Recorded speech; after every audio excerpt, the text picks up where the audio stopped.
La question d'aujourd'hui, c'est quand est-ce qu'on peut faire les slihot? Alors, les slihot, on peut commencer à les faire à partir de Hasot Laila. Comme le pasteur dit, Hasot Laila Akum Lehodot Lach. Mais, avant Hasot, on n'aura pas le droit de faire les slihot. C'est comme ça que dit le Maharam Zakut. Donc, la cité votre c'est l'Oremez, il est ramené dans Sha'ar Tshuva. Donc, c'est Al-Pi Kabbalah. Étant donné que c'est un moment où c'est pas du tout la Hamim, c'est un moment de Dinim. Comme il dit le pasteur, mais des verbes ophélia alors. Donc, on ne peut pas faire les slihot à ce moment-là. C'est vrai qu'il y a des Aharonim qui ont permis. Ces Aharonim-là n'avaient pas de connaissances dans la Kabbalah. Mais maintenant qu'on a justement ce qu'on vient de dire du Maram Zakut, ça fait qu'on n'a pas le droit. Et pas seulement ça, pas seulement que ça sert à rien, c'est pas Moïd, mais au contraire, c'est Mekalkel, donc c'est Abim. C'est pour cela que si jamais quelqu'un il se présente dans un endroit où il voit que malgré tout, ils appliquent pas cette halakha et font les slihot avant, il ne faudra pas qu'il reste là-bas, il ne faudra pas qu'il fasse avec eux, vaut mieux sortir et ne rien faire que de faire à ce moment-là.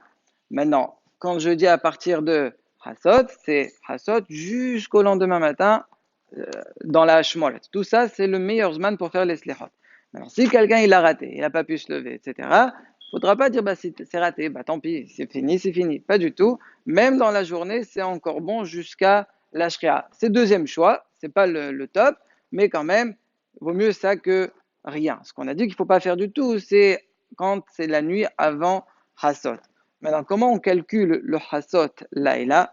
Alors, il y a plusieurs avis. Il y a par exemple le Admour Mikomarna qui dit bah, c'est tout simple, c'est 12 heures de la montre, minuit, 0h00, bah, c'est ça Hassot. La lacha, c'est pas comme ça.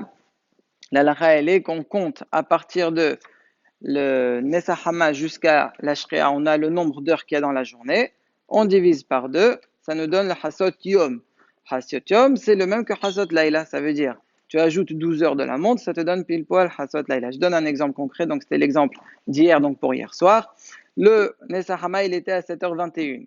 Le coucher du soleil, donc Shriat Hama, il était à 20h13. Donc entre les deux, on a une journée qui fait 12h52 minutes. Tu divises par deux, ça fait 6h26 minutes. Tu ajoutes les 6h26 minutes au NES, donc à 7h21, ça te donne 13h47. C'est pile poil à ce moment-là que c'est Hasot Yom. Le Hasot là, ça devient 1h47 du matin. Dernier point, quand on dit qu'il ne faut pas faire les slihot la nuit avant Hasot, c'est uniquement la Peda, elle est dans les Agmidot, ça veut dire dans Waya Avor.